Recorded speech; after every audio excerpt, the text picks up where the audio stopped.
જય કિસાન. તો ખેડૂત મિત્રો,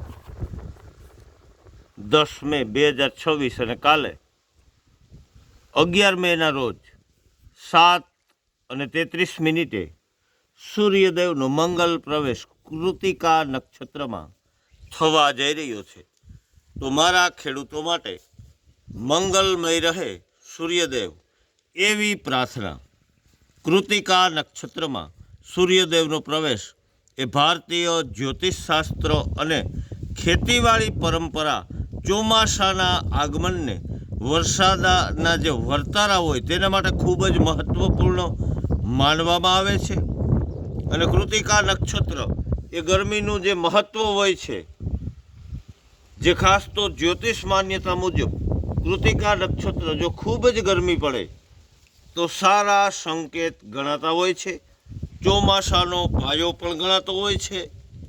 જ્યારે સૂર્યદેવ કૃતિકા નક્ષત્રમાં પ્રવેશે ત્યારે આમ તો મે મહિનાનો મધ્ય ભાગ હોય છે, ત્યારે ગરમીનો પારો વધવો જોઈએ.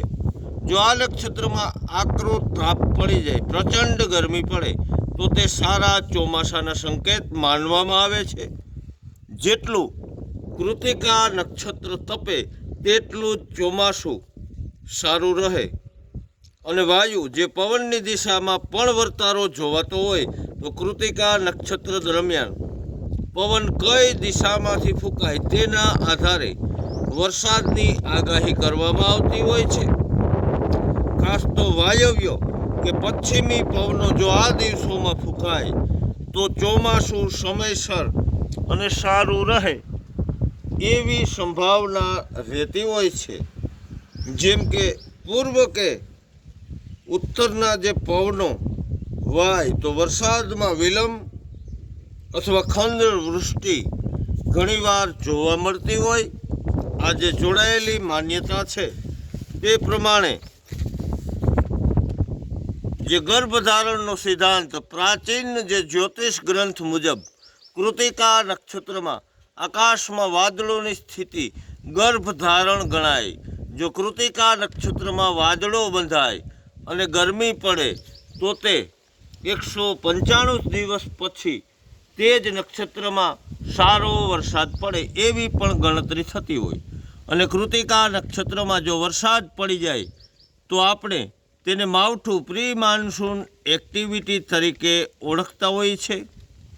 અને આગામી મુખ્ય ચોમાસાના દિવસોમાં વરસાદ ખેંચાઈ જાય એટલે કૃતિકા વરસે તો વરસાદ મોડો થાય એવી માન્યતા પ્રચલિત છે.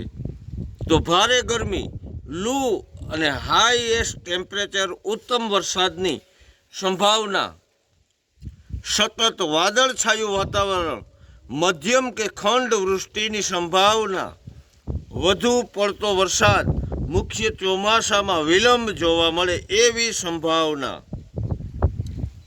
આ જે વર્તારો, જે પરંપરા, જે જ્યોતિષ પદ્ધતિ અને વર્ષોના અનુભવો પર આધારિત છે. હવામાન વિભાગ, સેટેલાઇટ અને વાતાવરણ જે દબાણના આધારે સચોટ માહિતી આપતા હોય, જેના પણ વર્તારા જોવા પડતા હોય. બાકી તો કુદરત છે, મેં મરણ અને મોંઘાઈ કોઈના હાથમાં નથી. તો ખેડૂત મિત્રો, આવું આ નક્ષત્ર આવી રહ્યું છે. જય હિન્દ, જય કિસાન.